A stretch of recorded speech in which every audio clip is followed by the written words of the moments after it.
সুপ্রিয় চাকরি প্রত্যাশী ভাই বোনেরা, আসসালামু আলাইকুম।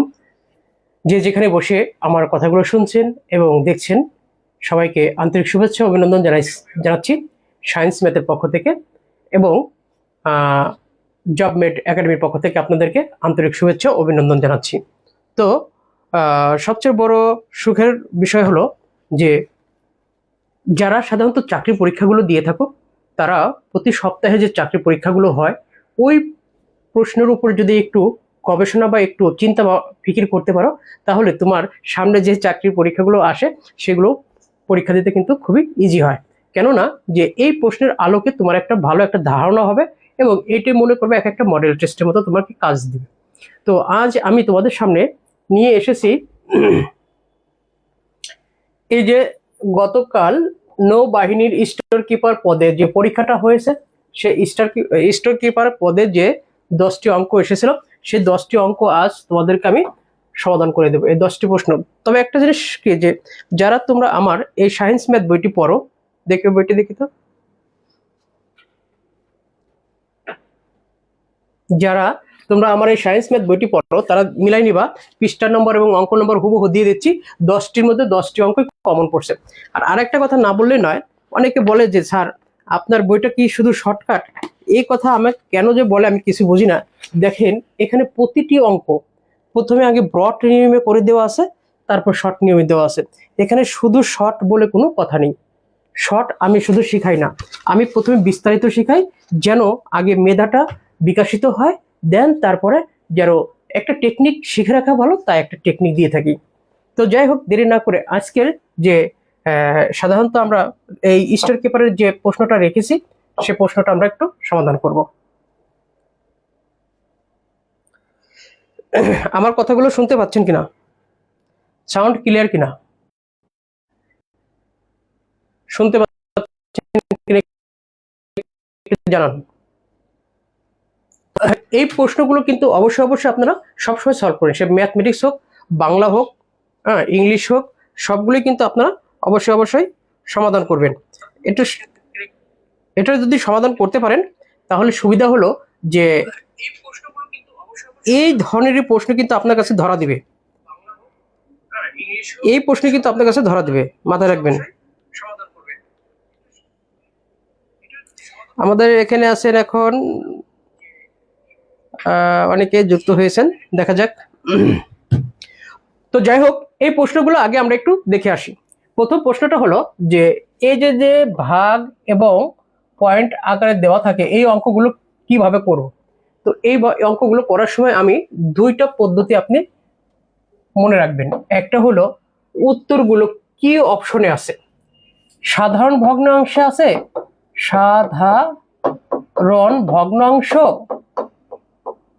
সাধারণ ভগ্নাংশ নাকি দশমিক ভগ্নাংশ, সাধারণ ভগ্নাংশ নাকি দশমিক ভগ্নাংশ, কোন ভগ্নাংশ উত্তরগুলো আছে। তাহলে আমার উত্তরটা আছে দশমিক ভগ্নাংশ, তার মানে আমি দশমিক ভগ্নাংশ থেকে দশমিক ভগ্নাংশ তৈরি করলে আমার জন্য খুবই সহজ হবে। আর যদি আমি সাধারণ ভগ্নাংশ চলে যায়, তাহলে আবার দশমিকে আসতে কিন্তু আমার খুব ক্ষতি হবে বা সময় লাগবে বা আমার একটু হ্যাসল হবে। তো এই জন্য আমরা কিভাবে তাড়াতাড়ি করবো একটু দেখে নিই।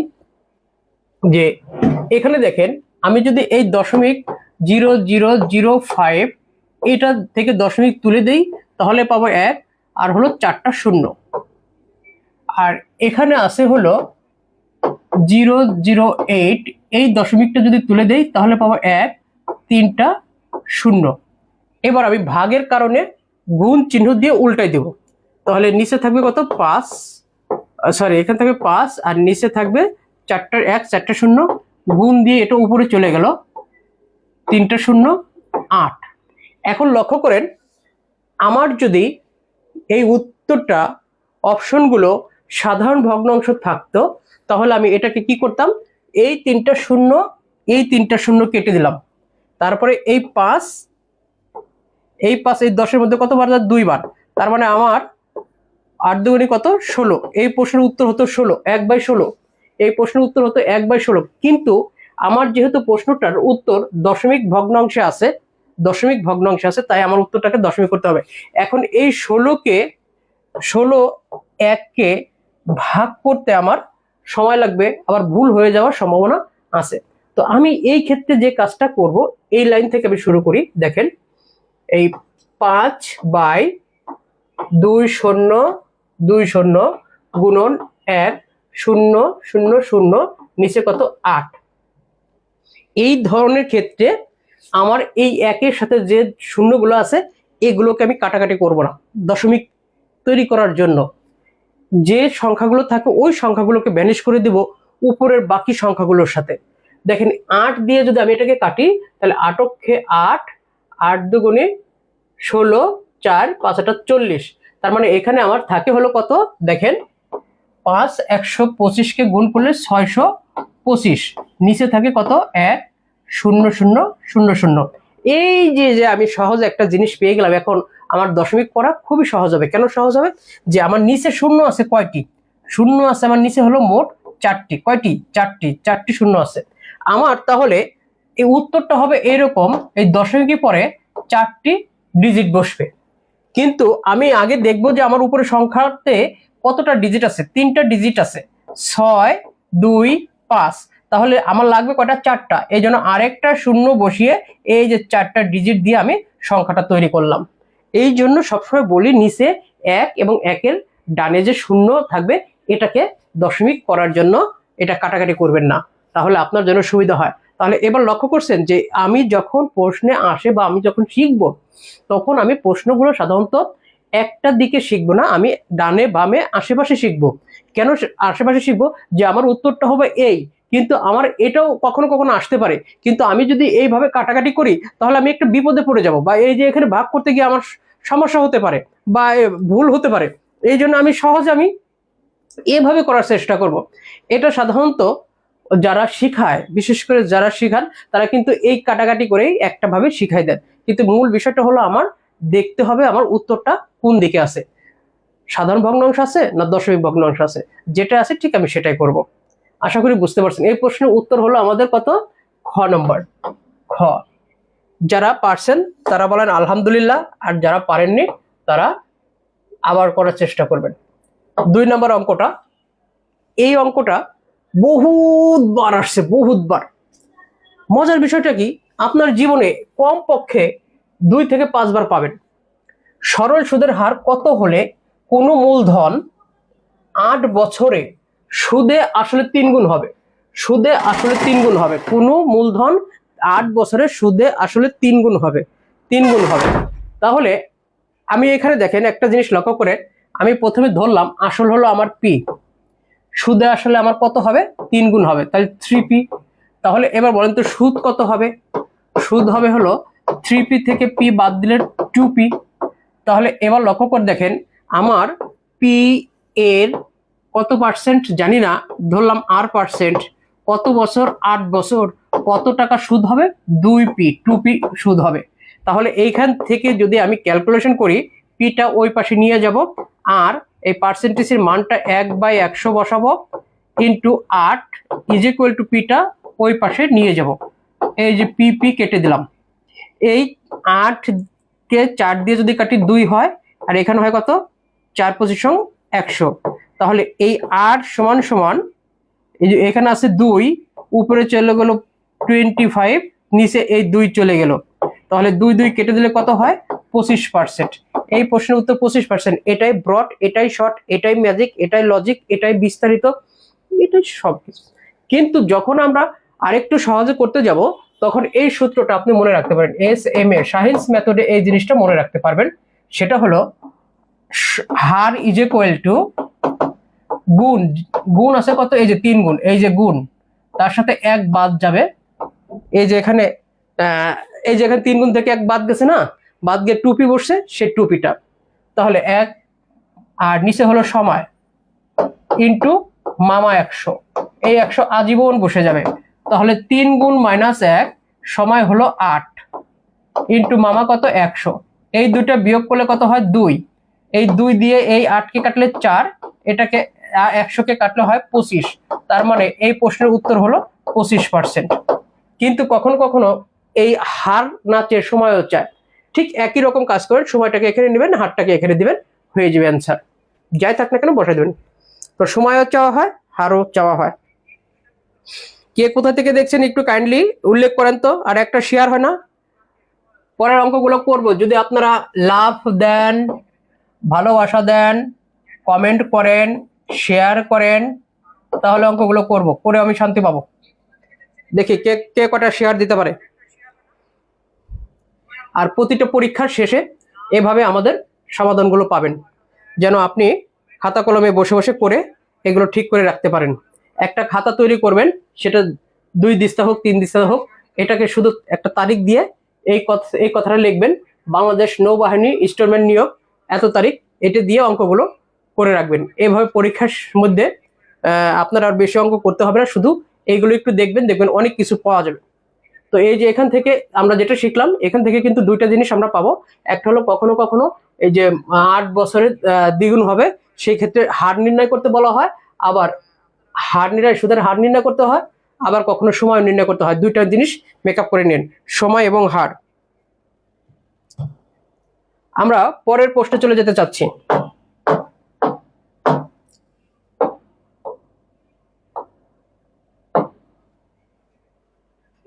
এই যে দেখেন এই যে দেখেন 3 নাম্বার প্রশ্নে কি বলছে, a প্লাস বি সমান 7 আর a square plus B square সমান 25। তাহলে এই জায়গা থেকে আমাদের যে প্রশ্নগুলো হয় সাধারণত, দেখেন এখানে a b এর মান চাইছে, 2ab সমান কত, 3ab সমান কত, 4ab সমান কত, 5ab সমান কত, আবার 8ab, 10ab, 12ab, 20ab। এখন যত এবি চাক না কেন, একটার সিস্টেমে একটা জিনিস পাওয়া গেলে বাকি সবগুলো পাওয়া যায়। তার মানে আমার মূলটা এরকম যে কোনো অঙ্ক থাকলে আপনি প্রথমে এই এবির মানটা বের করবেন। সবসময় এবির মানটা বের করলে আপনার অঙ্কটা হয়ে যাবে।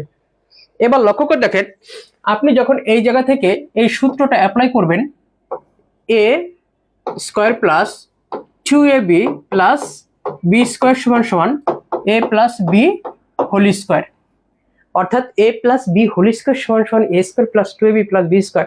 এই সূত্র জানে না পৃথিবীতে এমন কোনো লোক আছে কিনা আমার জানা নেই, তবে আছে, সেটা আসলে খুব কম সংখ্যক যারা লেখাপড়া বিশেষ করে করছে। ইলিয়াস বাশার লেখছে, আসসালামু আলাইকুম স্যার। ওয়ালাইকুম আসসালাম। তারপরে শফিক আহমেদ, কেমন আছেন স্যার? হ্যাঁ শফিক, কি অবস্থা তোমার? শফিকের তো দেখাই নাই। এই শফিক শেয়ার মারো তো দ্রুত, কয়েকটা ঘ্যাট ঘ্যাট ঘ্যাট মেরে দাও, শেয়ার মারো।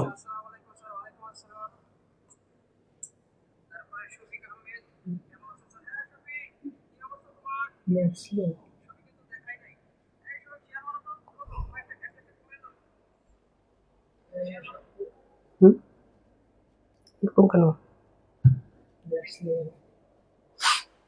তো এখানে যদি আমরা মান বসাই, এ আর বি এর মান আছে কত, 25 প্লাস 2ab ইকুয়াল টু, এটার মান কত দেওয়া আছে 7, এই যে 7 স্কয়ার। তাহলে 2ab, দেখো 2ab সমান 7 7 49, এই 25 এই পাশে চলে গেলে বিয়োগ 25 হয়ে গেল, ইকুয়াল টু 24। তার মানে ab সমান 24/2 মানে কত, 12। এখন এই যে এর মানটা কত পাওয়া গেল, লক্ষ্য করে দেখেন 12। এর মানটা কত হবে তাহলে, 12 দুগুণে 24, 3 বারং 36, 4 বারং 48, 5 বারং 60, 8 বারং 96, এইভাবে আস্তে আস্তে যতগুলো আসুক না কেন সব গুণ করে বসাই দিলেই হয়ে যাবে। এটা মানে একটা প্যাটার্ন গেল, মানে আমার এবির মানটা পাওয়া গেল। এখন এই ক্ষেত্রে যদি আমাকে বলা হয় যে a প্লাস বি এর মান 7, a square plus B square is equal to 25, তাহলে এই মানগুলো কত? ধরেন a square minus B square, a cube minus B cube, a cube plus B cube, a to the power 3 plus b to the power 5, a to the power 3 minus b to the power 4, a to the power 6 plus b to the power 7, এই যে ইত্যাদি ইত্যাদি যত রকমের কলা কৌশল আছে না কেন, এই মানটা শুধু এই মানটা দিয়েই তখন আপনি কোন পথে আগাবেন। দেখেন একই ধরনের অঙ্ক আমরা বিভিন্নভাবে যখন শিখাই তখন আপনার মাথা খুলে যায়, হ্যাঁ একটাই অঙ্ক আমি এদিক সেদিক দিয়ে করলে পরীক্ষা আসলে আর সমস্যা। দেখেন পরীক্ষায় আছে এখানে এ বির মান কত, যদি অন্য একটা পরীক্ষার সামনে এই বছরে যদি এই ধরনের কোনো মান দিয়ে করে তখন আপনি কি এ বির মান করলে হবে, কিন্তু আপনার মাথায় তখন থাকতে হবে যে আপনার এ বির মানটা অবশ্যই বের করতে হবে। এই যে আপনি এ বির মানটা বের করলেন, এরপর এই জায়গা থেকে আপনি এখানে এ প্লাস বি আছে, এ মাইনাস বি এর মানটা বের করেন। এ মাইনাস বি এর মানটা হলো A plus B whole square minus 4ab। তাহলে এই ক্ষেত্রে দেখেন মানটা যদি বসান 7 স্কোয়ার মাইনাস 4 ইন্টু 12, তার মানে 49 মাইনাস 48 ইজ ইকুয়াল টু 1। এই যে দেখেন এ মাইনাস বি এর মান 1 পাওয়া গেল। এখন এই জায়গা থেকে আমরা যে কাজটা করব সেটা হলো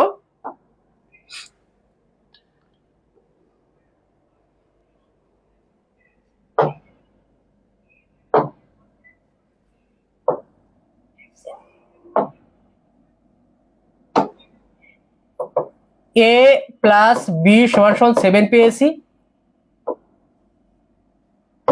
এ বি সমান সমান 12 পেয়েছি, এ মাইনাস বি সমান সমান 1 পেয়েছি। এই জায়গা থেকে আমরা এ এর মান আর বি এর মান বের করব। 2a সমান সমান 8, a is equal two 4, a এর মান বসাই দিলাম, b ইজ ইকুয়াল টু দুইটার বিয়োগফল 6, 2 দিয়ে ভাগ করলে 3।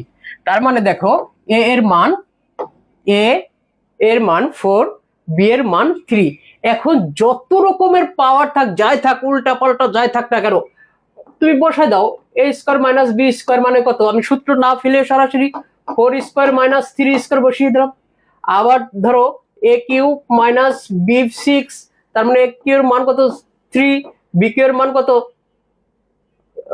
3 টু দি পাওয়ার 6, আবার a cube plus b cube, তাহলে a এর মান 4, b এর মান 3, বসায় যোগ বিয়োগ ক্যালকুলেশন করলে তোমার মান চলে আসবে। মূল বিষয়টা হলো এটা যে আমরা একটা জিনিস শিখলাম যে এই জায়গা থেকে বাকি অঙ্কগুলো এভাবে করতে হয়, নিয়ম একটাই কিন্তু সিস্টেমটা সম্পূর্ণ আলাদা। ক্লিয়ার বিষয়টা? আমার কথাগুলো কি বুঝতে পারছো? ঠিক এই বইটায় প্রতিটি অঙ্ক এভাবে ব্রড এবং শর্ট দুটি পদ্ধতি করা আছে। যারা ভুল ছড়াচ্ছে যে এই বইটা শুধু শর্ট, না এটা ভুল কথা, এটা কিন্তু দুইটার পদ্ধতিতে আছে।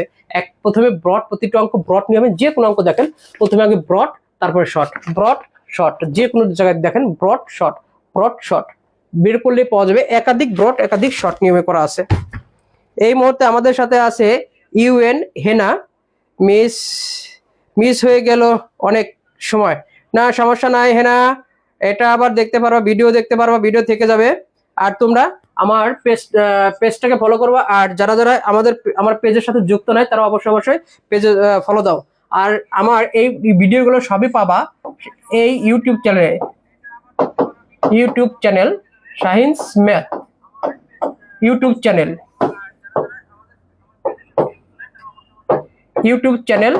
এই science math YouTube channel science math, এখানে অবশ্যই তোমরা দেখবা।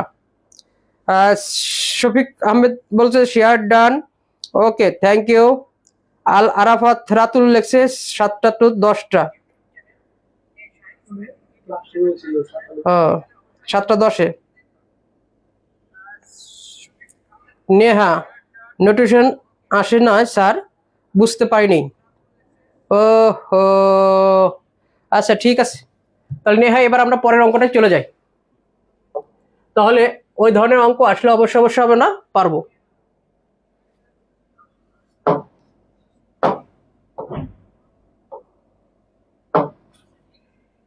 এই যে একটা উৎপাদক আসছে, এই উৎপাদকটা খুবই সহজ, আমার বইয়ে হুবহু 478 পৃষ্ঠা 19 নম্বর অঙ্কটা সায়েন্স ম্যাথ বইয়ের হুবহু দেখবেন।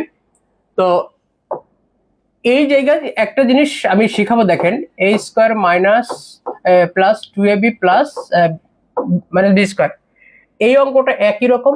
আবার 1 minus a square plus 2a minus b square, 1 minus a square plus 2b minus b square. আমার প্রশ্ন হলো দেখেন একই জিনিস আসে। এই জায়গায় আছে 2ab, এখানে আছে শুধু a, এখানে আছে শুধু b। যখন 2ab দেখবেন তখন এই a আর b এদের মধ্যে সূত্র বানানোর চেষ্টা করবেন। যখন শুধু a দেখবেন তখন 1 এবং a এর মধ্যে সূত্র বানানোর চেষ্টা করবেন, a এবং 1। যখন শুধু 2b দেখবেন তখন 1 এবং b এর মধ্যে, 1 এবং b, এই যে এইটুক 1 এবং b এদের নিয়ে সূত্র বানানোর চেষ্টা করবেন, এই যে 1 এবং b। যখন শুধু 2b দেখবেন এটাকে দেখবেন। আবারও বলছি, 2ab দেখলে a আর b এর মধ্যে সূত্র বানানোর চেষ্টা করবেন, a plus b whole square অথবা a square minus b square, a minus b whole square অথবা a plus b whole square. আর শুধু 2a দেখলে তাহলে 1a স্কয়ার আর a এর মধ্যে সূত্র বানানোর চেষ্টা করবেন। যদি শুধু 2b দেখেন, 2b, তাহলে 1 2b আর b স্কয়ারের মধ্যে সূত্র বানানোর চেষ্টা করবেন। সূত্রটা হবে এরকম, হয় a plus b whole square হবে অথবা a minus b whole square হবে। তো এই অঙ্কটা আমরা কিভাবে করেছি, 1 কমন নিয়ে এখানে মাইনাস কমন নিয়েছি, a স্কয়ার, এই মাইনাস কমন নেওয়ার কারণে এই প্লাসটা মাইনাস হয়ে গেছে, 2ab, এই মাইনাসটা প্লাস হয়ে গেছে b স্কয়ার। তাহলে দেখেন এই অংশটা এখন কি হয়ে গেছে, সূত্র হয়ে গেছে a minus b whole square. এখন a minus a square minus b square, তাহলে 1 কে আমরা স্কয়ার বানাতে পারি, আর এটা স্কয়ার আছে, তাহলে a square minus b square সূত্র পড়ে গেছে, a square minus b square. এর সূত্রটা কি, a minus b into a plus b। তাহলে এটাকে যদি আমরা বলি a minus b into a plus b, তাহলে কি দাঁড়ালো 1 মাইনাস a প্লাস b, আর একটা কি দাঁড়ালো 1 প্লাস a মাইনাস b। আশা করি এইভাবে অঙ্কগুলো করলে, বুঝে বুঝে করলে আপনি কখনোই ম্যাথে দুর্বল থাকবেন না। একটা সুখবর আছে, সেটা হলো আমি জবমেট একাডেমি নামে একটা প্ল্যাটফর্ম আমরা দাঁড় করিয়েছি। এই জায়গায় আমরা কিছু স্টুডেন্টদেরকে আমি সম্পূর্ণ কোর্সটা ফ্রি পড়াবো। 11 থেকে 20 গ্রেডের যত চাকরি আছে সকল চাকরি পরীক্ষার জন্য ফ্রি পড়াবো। সমাজসেবা, তারপরে শিক্ষক নিবন্ধন, প্রাইমারি, হাই স্কুল, আপনার আছে ওই স্বাস্থ্য অধিকারী বা বিদ্যুৎ, তারপর কর অঞ্চল, এইগুলো চাকরির জন্য আমরা সকল সাবজেক্টগুলো একদম ফ্রি পড়াবো জুম অ্যাপসের মাধ্যমে। তবে আমাদের কিছু শর্ত আছে, সেই শর্তগুলো যদি আপনারা মানতে পারেন তাহলে অবশ্যই আপনাদেরকে আমরা সুযোগ দেবো। একটা হলো আমরা আমাদের জুম অ্যাপসের মধ্যে ক্লাস হলে ক্লাসে উপস্থিত থাকতে হবে এবং 100% প্রশ্ন করতে পারবেন এবং উত্তর পাবেন। দ্বিতীয়টা হলো আমরা যে টপিকসটার উপর পড়াবো, যে ক্লাসটা নেব, সম্পূর্ণ ক্লাসটাই নেব, ওই ক্লাসের উপরে পরের দিন পরীক্ষা হবে। ওই পরীক্ষা অবশ্যই অ্যাটেন্ড করতে হবে এবং ভালো মতো পাস করতে হবে, কারণ ক্লাসের মধ্যে থেকে আমরা পরীক্ষা নেব, পাস করতে হবে। পাস না করলে জবাবদিহি করতে হবে। যদি সে এরকম 5টা পরীক্ষায় যদি ভালো না করে, 5টা পরীক্ষার সুযোগ দেবো, 5টা পরীক্ষা যদি সে ভালো না করে তাহলে আমরা তাকে গ্রুপ থেকে বের করে দেব। কারণ এই ধরনের আমরা কিছু স্টুডেন্ট খুঁজছি। যদি আপনাদের মধ্যে কেউ আগ্রহ থাকে, বন্ধুবান্ধব কেউ আগ্রহ থাকে, অবশ্যই জবমেট একাডেমি বা সায়েন্স জব কেয়ার এই পেজে সরাসরি মেসেঞ্জারে লিখবেন এবং তাদেরকে আমরা অ্যাড করব ইনশাল্লাহ। কি আর করার, ইট ইজ ওকে। তাহলে অবশ্যই আপনারা এই প্রচারটা করবেন এবং নিজেরাও ভর্তি হওয়ার চেষ্টা করবেন যদি আপনারা কমিটমেন্ট ঠিক রাখেন। এখানে শুধু আপনাদের কাছে একটা জিনিস চাবো, সেটা হলো কমিটমেন্টটা ঠিক রাখবেন। আমরা যেমন কষ্ট করে আপনাদেরকে দেব, ঠিক আপনারা যেন ওইভাবে ঠিক রেখে আমাদেরকে দিতে পারেন। তাহলে ইনশাল্লাহ এই বছরে আপনার একটা চাকরি হয়ে যাবে নিশ্চিত ইনশাল্লাহ। চেষ্টা করলে কেসটা মিলবে। এই দুইটা হোমওয়ার্ক রইলো, হোমওয়ার্ক বাসায় করবেন। এই যে দুইটা হোমওয়ার্ক রইলো,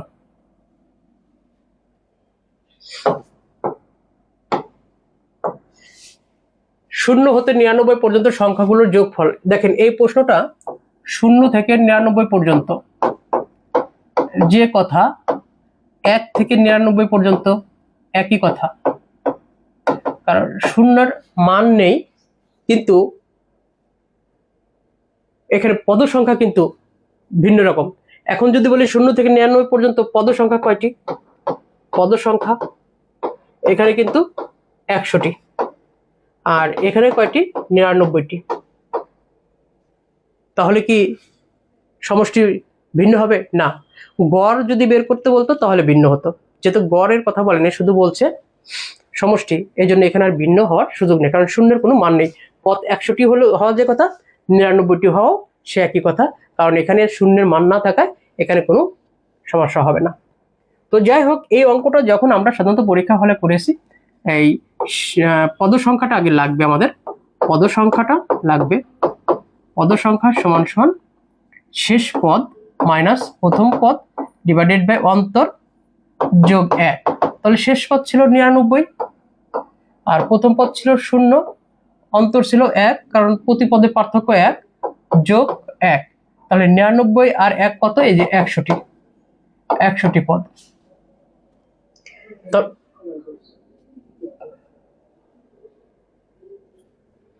হ্যাঁ, এই মুহূর্তে আমাদের একজন কমেন্ট করছে 4950, অর্থাৎ শফিক আহমেদ। হ্যাঁ, ভেরি গুড। তবে সমষ্টিটা কত? সমষ্টিটা হলো এই আমরা যে পদ সংখ্যা বের করলাম, এই পদ সংখ্যা ইন্টু প্রথম পদ first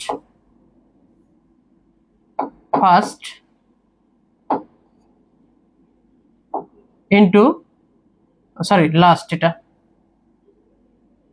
last plus first divided by 2। তাহলে এখানে পদ সংখ্যা আমরা পেলাম হলো 100টি, ইন্টু লাস্ট ছিল কত? 99, আর ফার্স্ট ছিল 0, ডিভাইডেড বাই অন্তর কত? 2। এখানে অন্তর না, এখানে সরাসরি 2। এটা গুণ কাটাকাটি করলে কত হয়? 50। তাহলে 50টা 99, 50টা 99 মানে 4950।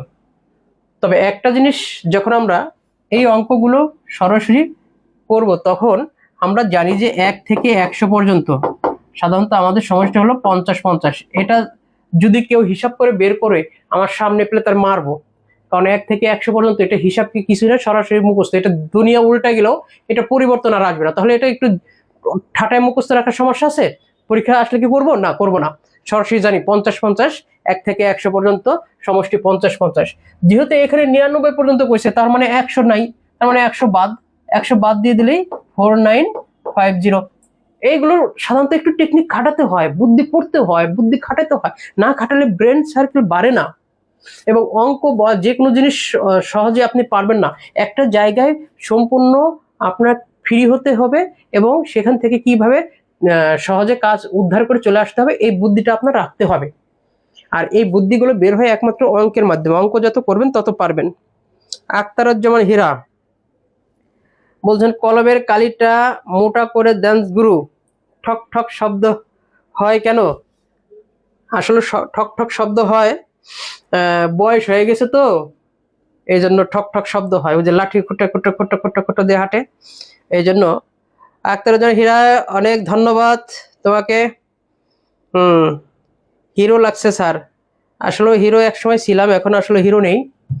তবে ধন্যবাদ আখতারুজ্জামান হীরাকে, আমার প্রিয় কাছের ছোট ভাই এবং ছাত্র, অনেক ভালো একজন টিচার। দোয়া করি অনেক বড় কিছু হও।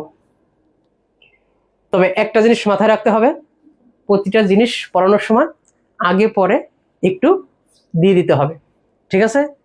এই যে যেমন আমি এই জিনিসটা শিখালাম, এটা না শিখালেও পারতাম। কেন শিখালাম? এটা দরকার আছে, তাই না রে? আচ্ছা, পরের প্রশ্নটা দেখি কি আছে, দেখি কে উত্তর দিতে পারে, কে উত্তর দিতে পারে। এটাও ধারা থেকে আসছে, এটাও ধারা থেকে আসছে, কে উত্তর দিতে পারবে? দেখি পরের প্রশ্নটা, 2 3 5 9 17, এর পরবর্তী সংখ্যাটি কত? খুবই ইজি এবং ইজি, খুবই ইজি, খুবই ইজি। কে দিতে পারে? কে দিতে পারবে? হ্যাঁ, জবমেট একাডেমির পক্ষ থেকে আন্তরিক শুভেচ্ছা জানাচ্ছি। অবশ্যই অবশ্যই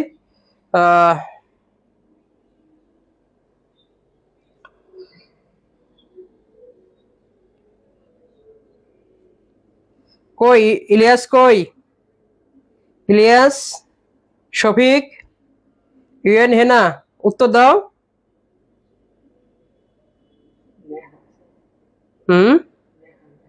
নেহা, কই উত্তর দাও। হা হা হা, আক্তার জামান হীরা, পেয়েছো খুঁজে দিশা। হ্যাঁ, দেখি একজন বলছে গ নম্বর, আসলে সত্য কিনা মিথ্যা আমরা একটু দেখে নেই।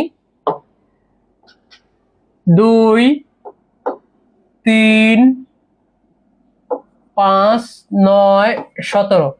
তাহলে এই দুটার পার্থক্য হলো 1, এই দুটার পার্থক্য হলো 2, এই দুটার পার্থক্য হলো 4, এই দুটার পার্থক্য হলো 16।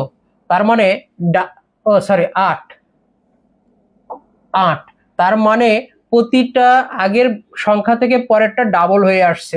তার মানে 1, 2, 2 এর ডাবল 4, 4 এর ডাবল 8। তাহলে এই জায়গায় 8 এর ডাবল কত হবে? 16। তারপরেরটা কত হবে? 16 দুগুণে 32। এইভাবে পরেরটা কত হবে? 64। মানে ওদের ডাবল হয়ে যাবে। আর এই দুটোর যোগফল এখানে গিয়ে 33 বসবে। ঠিক একই রকম এই দুটোর যোগফল এখানে গিয়ে 65 বসবে। মানে এভাবে সাধারণত দুই মানে প্রতি ঘরের বিপরীতে বসবে ডাবল, এর বিপরীতে এটা বসবে এর ডাবল। তো এই প্রশ্নের উত্তর হবে 33। যে 33 লিখেছেন সে অবশ্যই পারছেন এবং ভালো, ভেরি গুড। এবং এই ধরনের অঙ্কগুলো খুব আসে, তবে এদের মধ্যে সবচেয়ে বেশি আসে হলো এই যে ফেবোনাক্সি ধারাটা 1, 1, 2, 3, 5, 8, 13, 21, 34, 55, এই যে এই ধারাটা সবচেয়ে বেশি আসে। এটা অবশ্যই মাথায় রাখবেন। এটা হলো প্রথম দুইটার যোগফল পরেরটা, আবার পরের দুইটার যোগফল পরেরটা, এই দুইটার যোগফল পরেরটা, মানে দুইটার যোগফল পরেরটা এইভাবে হয়ে আসছে। এটা very important for your life, আসবেই, একবার পেলেও পাবেন ইনশাল্লাহ। হ্যাঁ, শফিক আহমেদ বলছে 33, ভেরি গুড, ওকে। হ্যাঁ, লেখো ডান। যদি বুঝে থাকো অবশ্যই ডান লেখো। এই অঙ্কটা দেখো আমার বইয়ের 578 পৃষ্ঠার 158 নম্বর অঙ্ক, হুবহু, কোনো চেঞ্জ নাই, একদম হুবহু আমার বইয়ের একদম হুবহু এই অঙ্কটা আসছে, দেখে নিতে পারো যাদের কাছে বই আছে। 7 নম্বর অঙ্কটাও ঠিক একই রকম, 773 পৃষ্ঠার 38 নম্বর অঙ্কটা হুবহু, একটিও চেঞ্জ নাই, কোনো কিছু চেঞ্জ নাই। কত সুন্দর একটা কথা বলছে, পরীক্ষা আসলেই ভাল লাগে। যে বলছে একটি সরল রেখার উপর, এই অঙ্কটা দেখেন, এই অঙ্কটাই বলছে একটি সরল রেখার উপর লম্ব অঙ্কন করলে কয়টি সমকোণ পাওয়া যায়। এই যে একটি সরল রেখা, এইখান থেকে একটা লম্ব অঙ্কন করব, এই যে একটা লম্ব অঙ্কন করলাম। এখন একটি সরল রেখার উপর একটি লম্ব অঙ্কন করা হয় তখন যখন এখানে 90 ডিগ্রি কোণ উৎপন্ন হবে, এখানে 90 ডিগ্রি কোণ উৎপন্ন হবে, তখন এই লম্বটা হবে। অর্থাৎ এই লম্ব রেখাকে, এটাকে বলা হয় লম্ব রেখা বা ক্ষুদ্রতম দূরত্ব, সবচেয়ে ছোট দূরত্ব, ক্ষুদ্রতম দূরত্ব বলা হয়। যদি প্রশ্নে এই কথাটা বলতো যে একটি সরল রেখার উপর একটি ক্ষুদ্রতম দূরত্ব অঙ্কন করলে কয়টি সমকোণ পাওয়া যায়, অনেকে চিন্তা করতে হায় ক্ষুদ্রতম রেখা আঁকবো কিভাবে। ক্ষুদ্রতম রেখাটা কেন হলো বল, দেখেন একটা বিন্দু থেকে, এই যে একটা বিন্দুতে একটা রেখার উপরে যতগুলো রেখা অঙ্কন করা যায় না কেন, এদের মধ্যে সবচেয়ে ছোট রেখাটা হলো এই যে লম্ব রেখাটি, এই জন্য একে বলা হয় ক্ষুদ্রতম রেখা। এই লম্ব রেখাকে ক্ষুদ্রতম রেখা বলা হয়, অর্থাৎ এখানে এই যে লম্ব না লিখে যদি ক্ষুদ্রতম লিখতো তাহলে একই উত্তর হতো, ক্ষুদ্রতম রেখা, লম্ব রেখা অথবা ক্ষুদ্রতম রেখা, এটা যদি আপনি লিখতে পারতেন তাহলে অবশ্যই কোনোদিনও সমস্যা হবে না। প্রশ্নটা লেখার সময় অবশ্যই এটা লিখে রাখবেন, লম্ব রেখা অথবা ক্ষুদ্রতম রেখা, যে কোনো একটা প্রশ্ন দিয়ে আসলেই আপনি যেন অঙ্কটা করতে পারেন। আর এটা আঁকতে হলে অবশ্যই দুইটা সমকোণ লাগে, এই একটা দুইটা সমকোণ। এই প্রশ্নের উত্তর হলো 2টি। মনে করেন এই সব ঝাল আছে, এগুলো না জানা থাকলে সহজে পারা যায় না, ছোট্ট। কিন্তু আমরা যখন পড়াই বিস্তারিত সবকিছুই আমরা দিয়ে দেই এবং ডানে বামে যা আছে সবকিছু বলে দেই। এর পরিপ্রেক্ষিতে এটা আসে, এর জন্য এটা আসে, এর জন্য এটা পাবেন, এর জন্য এটা পাবেন না, এগুলো আমরা সবসময় বলে থাকি। হ্যাঁ, যদি বুঝতে পারেন অবশ্যই অবশ্যই ডান লেখেন। কত সুন্দর কথাবার্তা। দেখি এই অঙ্কটা কে পারে, এই অঙ্কটা কে পারে? খুবই সহজ একটা অঙ্ক, দেখি কে পারে।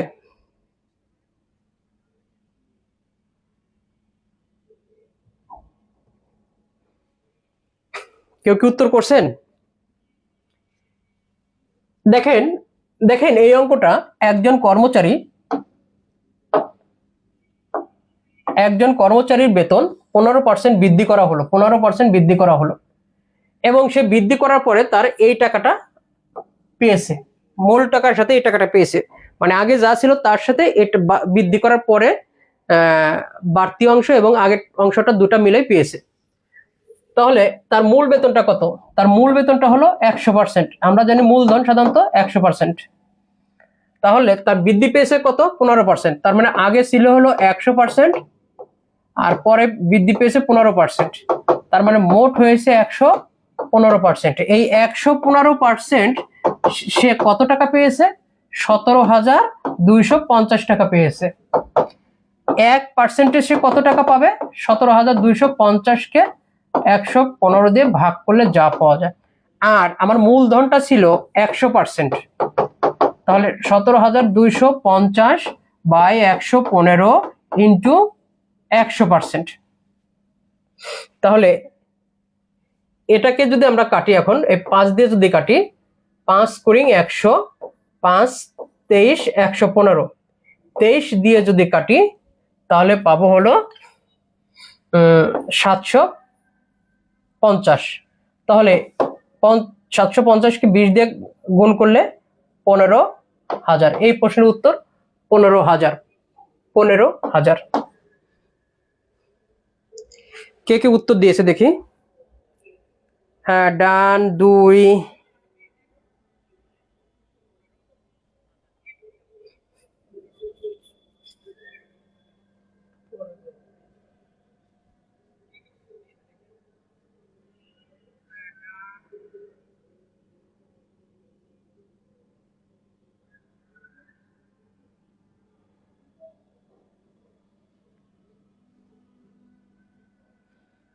ওকে, পরের প্রশ্নে আমরা চলে যাই। পরের প্রশ্নটা কি ছিল?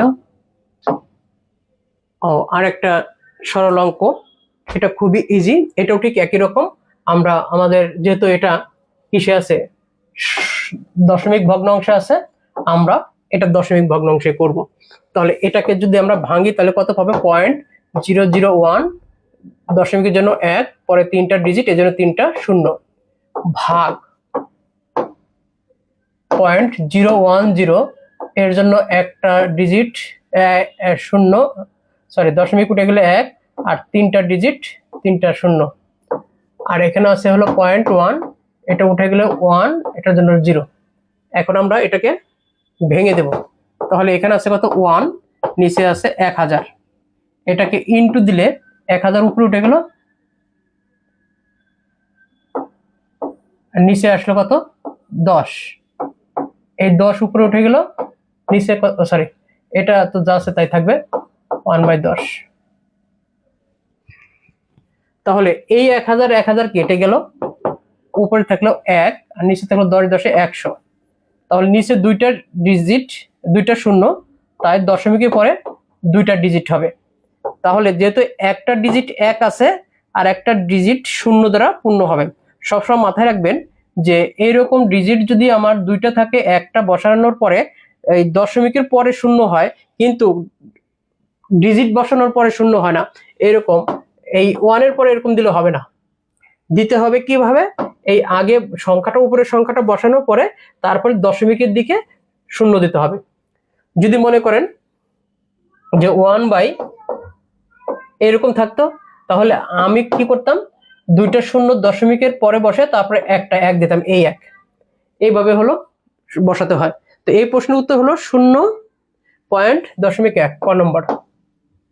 Last finishing, last finishing, last finishing, এই যে সবচেয়ে আজকের আকর্ষণীয় অঙ্কটা এখন দেখাবো। বলছে এই প্রশ্ন দেখেন, বলছে যে 60 লিটার মিশ্রণে অ্যাসিড ও পানির অনুপাত 7:3, 7:3। তাহলে ওই মিশ্রণে পানির পরিমাণ কত? তাহলে পানির পরিমাণও চাই, অ্যাসিডের পরিমাণ চাই, দুটোই চাইতে পারে। তাহলে আমরা জানি মোট পরিমাণ আছে হলো 60, এই যে মোট পরিমাণ 60, অনুপাতের যোগফল, এটা কি বলবে? মোট পরিমাণ বাই, এটা 6 এর অঙ্ক, অনুপাতের যোগফল, অনুপাতের যোগফল, এই যে ইনটু যারটা চাবে, যারটা চাইবে তার ভাগ। এটা কিন্তু ব্রড, এটাই শর্ট। আবার মনে করেন না যে এটা শর্ট, না, এটাই দেখেন ক্লাস 6 এর অঙ্কে, 7 এর অঙ্কে এইভাবে করা আছে। তো এখানে মোট পরিমাণটা কত আছে? 60, অনুপাত কত আছে? 7:3, মানে 7 যোগ 3 মানে কত? 10। এখন কার ভাগটা চাইছে? চাইছে হলো পানির ভাগ। তাহলে পানির কত আছে ওখানে? 3 ভাগ, এই যে 3 বসে গেল। তাহলে 6 10 কত? 60 ইজ ইকুয়াল টু কত? 18। এটাই ব্রড, এটাই শর্ট, এটাই আগে শেখেন, দেখবেন সবকিছু। যদি অ্যাসিডের পরিমাণটা চাইতো তাহলে এখানে 7 বসাইতাম, তাহলে কত হতো? 6 7 42, ইজিলি অঙ্ক। তো এইগুলো সাধারণত বুঝে বুঝে করলে সময় লাগে না। তো যাই হোক, আজকে যারা ক্লাসটি করলেন, দেখলেন, শুনলেন, ইনশাল্লাহ বুঝে বুঝে করেন, ভালো লাগবে। ভালো থাকবেন, সুস্থ থাকবেন, এই কামনায় ধন্যবাদ জানিয়ে আজকের মতো এখানে শেষ করছি। আল্লাহ হাফেজ, আসসালামু আলাইকুম রহমতুল্লাহি ওয়া বারাকাতুহু।